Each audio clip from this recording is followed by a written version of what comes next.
Hi hello ಎಲ್ಲರಿಗೂ ನಮಸ್ಕಾರ. Welcome back to my channel. Ramachari ಧಾರಾವಾಹಿ ಹಿಂದಿನ ಸಂಚಿಕೆಯಲ್ಲಿ ಏನೆಲ್ಲ ಆಗುತ್ತೆ ಅಂತ ಕ್ವಿಕ್ಕಾಗಿ ನೋಡ್ಕೊಂಡು ಬರೋಣ ಬನ್ನಿ.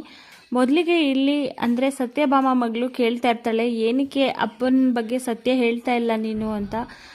ನೀನು ಕೇಳೋ ಎಲ್ಲ ಪ್ರಶ್ನೆಗೆ ಉತ್ತರ ಕೊಡ್ತಾ ಇದ್ರೆ ಮತ್ತೆ ಮತ್ತೆ ಪ್ರಶ್ನೆಗಳು ಹುಟ್ಕೋತಾನೆ ಇರುತ್ತೆ. ಹಾಗೆ ಉತ್ತರಗಳು ಕೊಡ್ತಾನೆ ಹೋದರೆ ಅದು ಸರಿ ಹೋಗೋದಿಲ್ಲ ಅಂತ ಹೇಳಿಬಿಟ್ಟು ಅಲ್ಲಿ ಹೇಳೋದಿಲ್ಲ ಏನು ಸತ್ಯನೂ.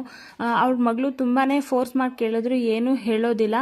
ಇನ್ನೊಂದು ಕಡೆ ನಾರಾಯಣಾಚಾರ್ಯ ಅವರು ಕೂತಿರ್ತಾರೆ ರೂಮ್ ಒಳಗಡೆ. ಅಲ್ಲಿ ಕೋದಂಡ ಮತ್ತು ಹಾಗೆ ಚಾರು ಬರ್ತಾರೆ. ಇಬ್ಬರು ಕೂಡ ಬಂದ್ಬಿಟ್ಟು ಆ ವೈಶಾಖ ಹೇಳಿದ್ದು ಸುಳ್ಳು, ಏನೋ ಬ್ಲ್ಯಾಕ್ ಮೇಲ್ ಮಾಡ್ತಿದ್ದಾಳೆ ಅಂತ ಹೇಳಿ ಮಾವ. ಹಾಗೆ ಕೋದಂಡ ಕೂಡ ಹೌದು ಅಪ್ಪ, ನೀವು ಒಂದು ಮಾತು ಹೇಳಿ ಅವಳೇನೋ ನಾಟಕ ಮಾಡ್ತಿದ್ದಾಳೆ ಅಂತ, ಅವಳಿಗೆ ಜೈಲಿಗೆ ಕಳಿಸ್ತೀನಿ, ಅವಳು ಮತ್ತು ನನ್ನ ಸಂಬಂಧ ಮುಗೀತು ಅಪ್ಪ, ನಿಜ ಹೇಳಿ ಅಪ್ಪ ಅಂತ ಕೇಳ್ಕೊತಾ ಇರ್ತಾರೆ. ಅಲ್ಲಿಗೆ ವೈಶಾಖ ಕೂಡ ಬರ್ತಾಳೆ. ನನ್ನ ವಿಷಯ ಬಂದಾಗಲೇ ನಾನು ಇಲ್ಲಿ ಮಾತಾಡ್ತಾ ಇರೋದು, ವಿಶ್ವಾಸ ದ್ರೋಹಿ ನಾರಾಯಣಾಚಾರ್ಯರು ಸತ್ಯಭಾಮ ಅವ್ರಿಗೆ ಮೋಸ ಮಾಡಿರೋದು ಹಾಗೆಲ್ಲ ಅಂತ ಇಲ್ಲಿ ವೈಶಾಖ ಬಂದು ಹೇಳ್ತಾ ಇರ್ತಾಳೆ. ಇಬ್ರು ಕೂಡ ಸಿಟ್ಟು ಬರ್ತಾ ಇರುತ್ತೆ ಚಾರು ಮತ್ತು ಕೋದಂಡಗೆ. ಆದರೆ ನಾರಾಯಣಾಚಾರ್ಯ ಅವ್ರು ಮಾತ್ರ ಅಳ್ತಾನೆ ಇರ್ತಾರೆ. ಮೊದಲು ಇವರಿಗೆ ಶಿಕ್ಷೆ ಕೊಡಿ, ಆಮೇಲೆ ನನ್ನ ಬಗ್ಗೆ ಯೋಚನೆ ಮಾಡಿ ನೀವು ಅಂತ ಅಲ್ಲಿ ಆ ಥರ ಹೇಳಿಬಿಟ್ಟು ಅಲ್ಲಿಂದ ವೈಶಾಖ ಹೊರಟೋಗ್ತಾಳೆ. ಇನ್ನೊಂದು ಕಡೆ ನಾನು ಕೇಳಿರೋ ಪ್ರಶ್ನೆಗೆ ನೀನು ಉತ್ತರನೇ ಕೊಡ್ತಿಲ್ವಲ್ಲಮ್ಮ, ಯಾಕಮ್ಮ ಅಂದ್ಬಿಟ್ಟು ಇಲ್ಲಿ ಸಾಕ್ಷಿ ಕೇಳ್ತಾ ಇರ್ತಾಳೆ ಸತ್ಯಭಾಮ ಅವ್ರಿಗೆ. ಆದರೆ ಇಲ್ಲಿ ಸತ್ಯಭಾಮ ಅವರು ಸತ್ಯ ಹೇಳೋದಿಲ್ಲ. ಎಷ್ಟೇ ಕೋಪದಿಂದ ಇಲ್ಲಿ ಸಾಕ್ಷಿ ಕೇಳಿದ್ರು ಕೂಡ ಹೇಳೋದಿಲ್ಲ. ಅವರು ನನ್ನ ದೇವರು, ನಾನು ತುಂಬ ಅಸಹಾಯಕ ಪರಿಸ್ಥಿತಿಯಲ್ಲಿದ್ದಾಗ ನನಗೆ ಸಹಾಯ ಮಾಡಿದವರು ಅವರು, ದೇವ್ರ ಸಮಾನ ಅಂದ್ಬಿಟ್ಟು ಫೋಟೋದಲ್ಲಿ ಹೇಳ್ತಾ ಇರ್ತಾರೆ.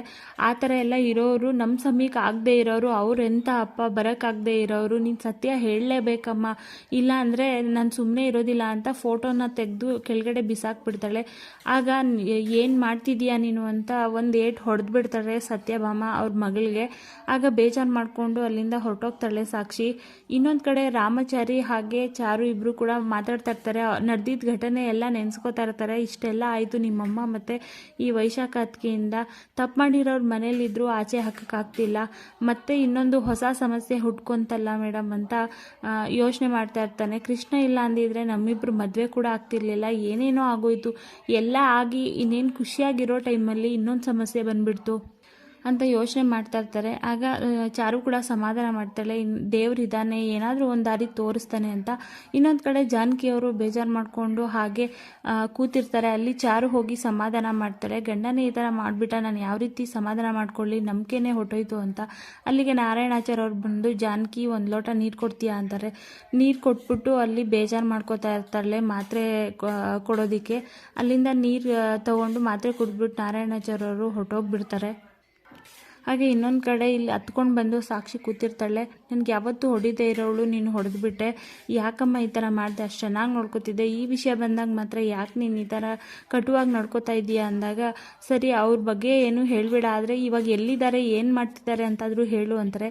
ಎಲ್ಲೋ ಒಂದು ಕಡೆ ಚೆನ್ನಾಗಿದ್ದಾರೆ ಬಿಡು, ಅವ್ರು ಖುಷಿಯಾಗಿರೋದೇ ನನಗೆ ತುಂಬ ಇಂಪಾರ್ಟೆಂಟು, ಎಲ್ಲೋ ಒಂದು ಕಡೆ ಚೆನ್ನಾಗಿದ್ದಾರೆ ಬಿಡು ಅಂದಾಗ, ಗಂಡಿನ ಕಡೆಯವ್ರು ಈ ಥರ ಕೇಳ್ತಿದ್ದಾರಲ್ಲ, ನೀನು ಏನು ಮಾಡ್ತೀಯಾ, ಹೇಗೆ ಮದುವೆ ಮಾಡ್ತೀಯಾ ಅಂದಾಗ, ದೇವ್ರು ಇದ್ದಾನೆ, ದೇವ್ರ ಮನಸ್ಸು ಮಾಡಿದ್ರೆ ಎಲ್ಲ ಆಗುತ್ತೆ ಅಂತ ಇಲ್ಲಿ ಸತ್ಯಭಾಮ ಅವರು ಹೇಳ್ತಾ ಇರ್ತಾರೆ. ಸೊ ಅಲ್ಲಿಗೆ ಈ ಸಂಚಿಕೆ ಎಂಡ್ ಆಗುತ್ತೆ. ಸೊ ನೆಕ್ಸ್ಟ್ ಎಪಿಸೋಡಲ್ಲಿ ಏನೆಲ್ಲ ಆಗುತ್ತೆ ಅಂತ ನೆಕ್ಸ್ಟ್ ವಿಡಿಯೋದಲ್ಲಿ ತಿಳಿಸ್ಕೊಡ್ತೀನಿ. ವಿಡಿಯೋ ನೋಡೋದಕ್ಕಾಗಿ ಥ್ಯಾಂಕ್ ಯು ಸೋ ಮಚ್.